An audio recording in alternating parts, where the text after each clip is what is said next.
एक मनुष्य के माता पिता, भाई बहन, पत्नी, पुत्र सब बोलते थे आप जाइए सन्यासी बन जाइए,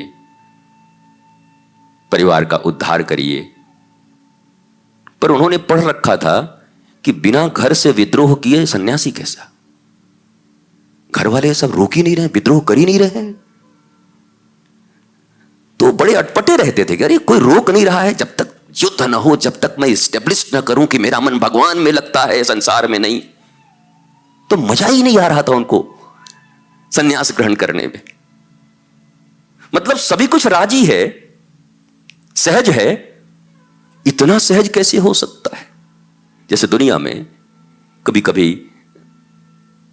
किसी सत्पुरुष के द्वारा बड़ी सहजता से तुम्हें कोई चीज मिलती है, तुम कहते हैं ऐसे कहीं होता है क्या? बहुत कठिनाई होती है।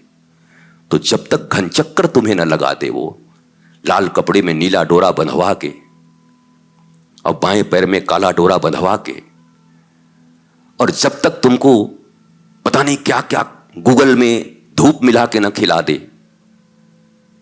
और ऐसे के बजाय ऐसे प्रणाम न करवा दे, तब तक तुमको लगता है इतना जल्दी कैसे हो जाएगा? भाई ये संभव कैसे? How is it possible? चूंकि हम कॉम्प्लिकेटेड हैं, इसलिए किसी सत्पुरुष की सहजता को हम स्वीकार नहीं कर पाते। कॉम्प्लिकेशन हमारे भीतर है, जड़ता हमारे भीतर है, गुत्थियां हमारी उलझी हुई हैं। लाल बुझक्कड़ बूझ गया, बूझ सका न कोई, पैर में चाकी बांध के हिरना कूदा होए। एक गांव में हाथी गुजर गया, अब उतना बड़ा पांव किसी का था नहीं, और सब गांव में ऐसे ही लोग थे। तो सबसे जो समझदार था, लाल बुझक्कड़ नाम था, भाई लाल बुझक्कड़ इधर आओ, बताओ। बोला ओ हो क्लियर। बोला क्या? वो जो मैया का जो चाकी था ना, चक्की, आटा पीसने वाला चाकी गांव में होते थे, वो चाकी जो है हिरन अपने पांव में बांध के चला हुआ है। और सारा गांव मान गया, वाह वाह वाह वाह, आपसे बड़ा समझदार इस पृथ्वी पर कोई नहीं, वाह लाल बुझक्कड़, वाह। अपनी समझ के अनुसार ही मनुष्य सब कुछ समझता है, और यही उसकी सबसे बड़ी नासमझी है।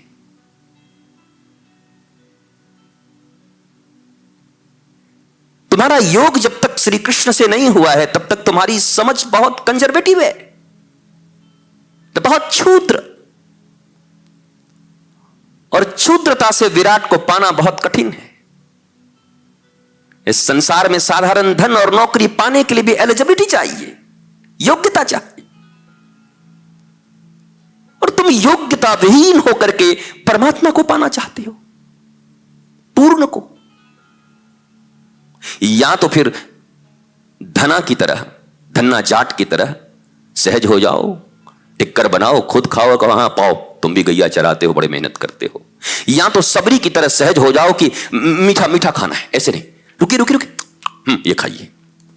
या तो इतने सहज हो जाओ, या तो फिर मधुमंगल की तरह हो जाओ कि मुंह में छाछ ले लो कि इतना खट्टा कैसे कृष्ण पिएंगे, और कृष्ण मारे फच से अपने मुंह में लेकर के पी ले, इतने सहज हो जाओ। बट कॉम्प्लिकेशन है इस दुनिया में। प्रारंभ से ही हमें कुछ गलत शिक्षाएं दी गई हैं। एक हंसते हुए मनुष्य को बहुत कम लोग देखना चाहते हैं, सारी दुनिया विरोधी हो जाएगी। घर में कहते हैं कि ये तो बेकार है, आवारा है, दिन भर इसको किसी काम से, ये मस्तमौला की तरह रहता है, इसको कोई चिंता ही नहीं। जिसको चिंता नहीं है उसको संसार नाकारा के रूप में देखता है। कमाल। चाह गई चिंता गई मनुआ भई बेपरवाह, और जिनको कछु नहीं चाहिए वही साहन के साह। फीकर सबको खा गई फीकर सबकी पीर, और फीकर की जो फांकी करे वाको नाम फकीर। ये अवधारणा इस संसार से मिटा दी गई। अटेंशन उसी को मिला जो बीमार रहा। हम दूसरे की क्या कहें, हम भी बीमार बचपन में इसीलिए पढ़ते थे कि उस जमाने में ब्रेड, हाँ इंडिया में ब्रेड मिलना बड़ा कठिन था उस जमाने में। रोटी मम्मी की मिल जाती थी, मां की पाव रोटी मैंने बहुत बड़ी चीज है, और दूध वो मिले इसके लिए महीने में 3 बार मैं बीमार होता था। क्योंकि हमारी एक बड़ी बहन थी, वो बहुत बीमार होती थी, वो दूध ही ब्रेड खाती थी। वाह, ये मोटी तो बहुत खाती है। हम अच्छे खासे खेलते उलते, हमको मिलते ही नहीं, रोटी खा खा के हमारी जिंदगी निकली जा रही। तो हम भी बीमार पड़ने लगे। इसको तो बहुत प्यार मिलता है, महीने में 5 दिन स्कूल नहीं जाती, बीमार होती, हमको रोज जाना पड़ रहा है।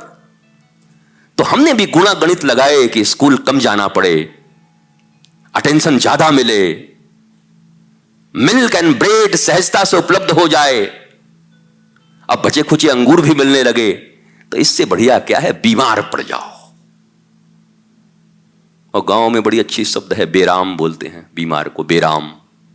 आप बिहार, झारखंड, पूर्वांचल, उत्तर प्रदेश के पूर्वी क्षेत्रों में चले जाओ तो लोग बोलते हैं बेराम हो गई लें, बेराम। बात भी सही है, जो बेराम हो गया, बिना राम का हो गया, उसका जिंदगी तो ऐसे भी बेड पे गुजरना चाहिए। राम ही नहीं है जिसकी जिंदगी में, बेराम। तो बचपन से इस संसार ने हंसते हुए, नाचते हुए, चहकते हुए लोगों को स्वीकार करना कम स्वीकार किया। बीमार, रुग्ण, कैकई की तरह, वो क्या उसका घर था, कोप भवन। कोप भवन में अगर कोई जाके काला कपड़ा पहन के बैठ जाए तो सारी दुनिया उसकी तरफ भागती। दशरथ जी को फुर्सत नहीं था, जब तक कैकई चहक रही थी। कैकई काला कपड़ा पहन के कोप भवन में गई तो दशरथ भी घुस गए कमरे में। बताओ,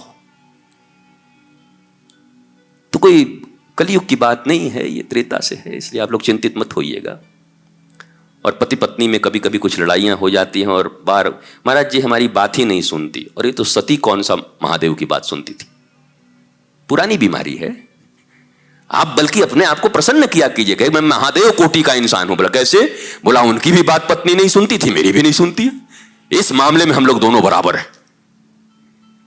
मौज खोजनी हो तो कहीं से मौज खोज ले, आह्लाद खोजनी हो तो कहीं से आह्लाद खोज लें, आनंद खोजना हो तो कहीं से आनंद खोज लें।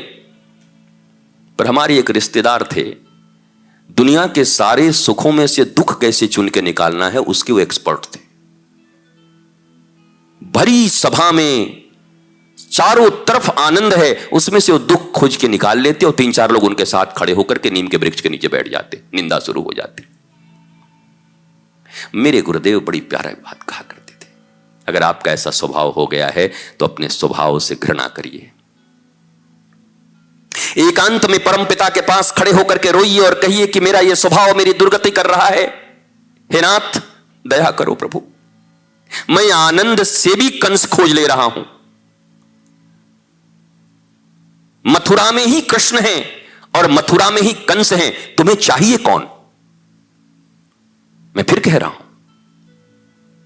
सड़क के किनारे ही दारू के पाउच मिल रहे हैं शराब के, और बाल्टी में रख करके ग्वाला दूध भी बेच रहा है, तुम्हें चाहिए क्या? तुम्हें क्या चाहिए? दशांग गुगल हवन चारों तरफ घर में करके धुआं करके, सुंदर धुआं, जिस धुआं से देवता भी आकर्षित होते हैं, वातावरण भी शुद्ध होता है, वो भी है। और चेन स्मोकर बन करके अपने फेफड़े को जला लेने का उपाय भी तुम्हारे पास मौजूद है। चुनना तुम्हें है, तुम चुनो।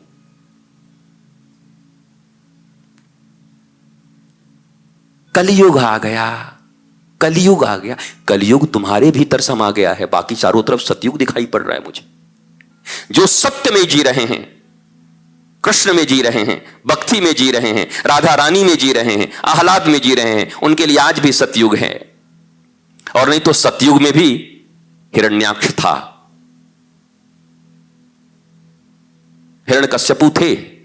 सतयुग तो ऐसा लोग बोलते हैं, लगता है कि सतयुग में कोई आदमी दुखी था ही नहीं। अरे हिरण्यकश्यपु उसी में था, महादुखी आदमी, महालड़ाका, बेटे के ऊपर अत्याचार करने वाला।